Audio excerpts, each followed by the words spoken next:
Hello, welcome to our YouTube channel Zimbabwe News Unscripted. This channel focuses on the latest news in Zimbabwe and offers daily news every day.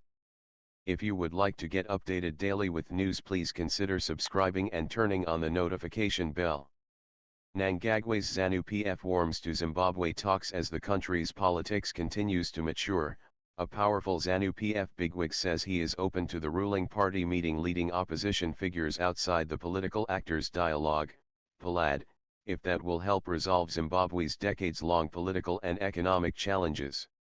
Speaking to the Daily News on Sunday yesterday, Zanu-PF's national political commissar, Matemadanda, said such necessary engagement may, however, need to be endorsed by current Polad participants for this critical dialogue to happen. This comes as both opposition leader Douglas Mwonzora and Nelson Chamisa have, crucially, said that they are willing to hold unconditional talks with President Emmerson Mnangagwa, in a bid to help move the country forward. All this also suggests that Zanu-PF and the opposition are beginning to find political convergence, as the majority of Zimbabweans pine for mature and less toxic national politics that has created gridlock over the past 2 decades in particular. The forthright Matemadanda told the Daily News on Sunday yesterday that while Mnangagwa and the ruling party were yet to meet to deliberate on the opposition's recent refreshing calls for unconditional dialogue, he personally would back the idea of such talks initially taking place outside Polad. I see that the opposition, particularly Mwonzora, is showing political maturity, and that is the right thing to do given that the MDC's politics has been premised on polarization.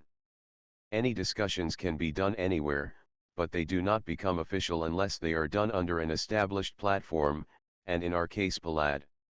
It doesn't mean that such talks, cannot be done outside Polad. They can be done, but at the end of the day, an established forum will make them official, Matemadanda told the Daily News on Sunday. It must be understood that the president came up with Polad knowing fully well that he had won the elections. But he felt strongly that other leaders who contested the elections had their own ideas of how to take the country forward, and that those ideas needed to be respected. They, the MDC, are not the only people who are interested in the affairs of this country. It is not about the people at the top of Zanu-PF and the MDC alone, but also the lower echelons of the parties as well as other stakeholders. They are all a vital component in any dialogue that can be deemed national. While we may have the MDC by whatever prefix or suffix, they fall in the broader category of the nation, and so Polad should eventually be the platform for dialogue. Suppose we have outstanding issues in Polad, where we do not agree, such issues can be put to a vote and the MDC's voice will be heard, Matemadanda further told the Daily News on Sunday.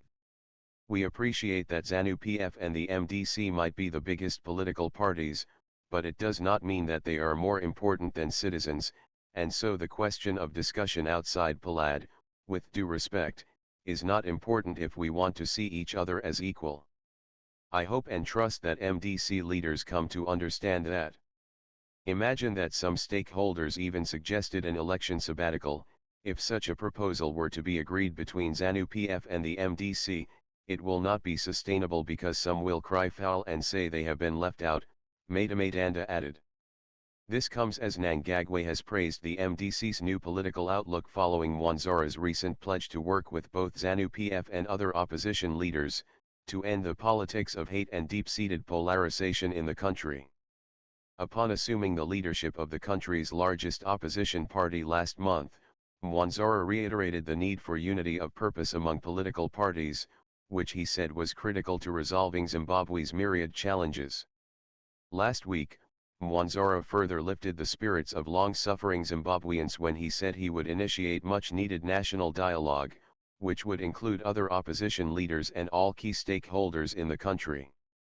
The resolution or the strategy of the MDC to engage in dialogue is as old as the formation of the MDC itself. It was taken in earnest after 2008, when we had a resolution as a party to engage in dialogue, which brought about the Government of National Unity, GNU. After the 2013 elections, we again made a resolution of the Standing Committee, in a town called Magaliesburg in South Africa, during one of our strategic retreats with our late great leader Morgan Tsvangirai, that we were going to make dialogue the mainstay of our political strategy. This was aimed at making the life of Zimbabweans better. In 2020, our National Council also talked about the need to have dialogue in this country, Mwonzora told the Daily News on Sunday's sister publication, The Daily News Then. And, of course, on our first National Standing Committee, held last week, we restated that we must have dialogue in this country, and that this dialogue must be centered on those aspects that improve the lives of the Zimbabwean people. The Standing Committee then also said we must make sure that dialogue is initiated in this country. Of course, we have not received anything from the government, but that does not stop us from initiating dialogue. In our view, this dialogue must be broad-based, inclusive, genuine, and unconditional, and we are going to be initiating that dialogue with the government, Mwonzora said further. We are also going to be dialoguing with other political parties within the opposition, those who see things the way we see them. We will also reach out to civil society as well as the churches. We will also reach out to labor and business. The reason for dialogue is because we want to engage in a new type of politics. Gone are the days of the politics of hate, the politics of acrimony, the politics of rancor. We want to bring about politics of rational disputation, Mwonzora added. On Thursday, Chamisa himself appeared to give momentum to the current and strong national unity sentiment, recognizing the work that the government was doing to fight the coronavirus pandemic. He told his supporters in a Facebook address that it was time for politicians and their followers to set aside their differences and help fight the killer disease that has taken the lives of more than 1,000 Zimbabweans to date, while also infecting tens of thousands others. It is time we work together to stop the spread of COVID-19. Unity is key in the face of this pandemic. All of us must put aside our political jackets, remove our political robes, political differences and work together in this fight. It is not the time to score cheap political points. In fact, that scoreboard is not there. Let us forget this politicking and sloganeering because this COVID-19 knows no slogan. Together we will win, weather the storm. Let us not be divided by politicians, Chamisa said in his virtual address.